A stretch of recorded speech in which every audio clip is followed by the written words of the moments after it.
કચ્છમાં ફરી અનુભવાયો ભૂકંપનો આંચકો। રાપરમાં રાત્રે 1:16 2.5ની તીવ્રતાનો આંચકો અનુભવાયો।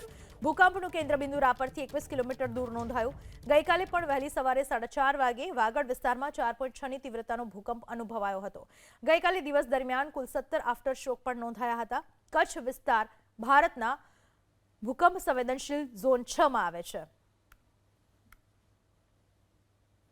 ગઈકાલે 26 તારીખ સવારે પરોઢે 4:30 વાગ્યાથી ભૂકંપનો સિલસિલો રાપરમાં ચાલુ થયો હતો। જે નોર્થ વાગડ ફોલ્ટ લાઇન છે એકલની રણની કાંધી ઉપર એમાંથી પસાર થાય છે।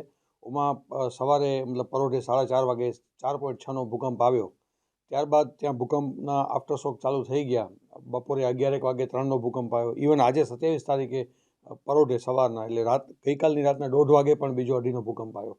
મતલબ કે એ જે નોર્થ વાગડ ફોલ્ટ લાઇન છે ત્યાં કને 2020માં પણ ભૂકંપ આવેલા છે, પણ એ એક્ટિવ છે એનું ઇન્ડિકેશન છે। અને આજે ભૂકંપ આવ્યા છે એને 2001ના ભૂકંપના ઝોનથી કોઈ લેવા દેવા નથી। આ અલગ જ ફોલ્ટ લાઇન છે અને એની અંદરના ભૂકંપ ચાલુ છે।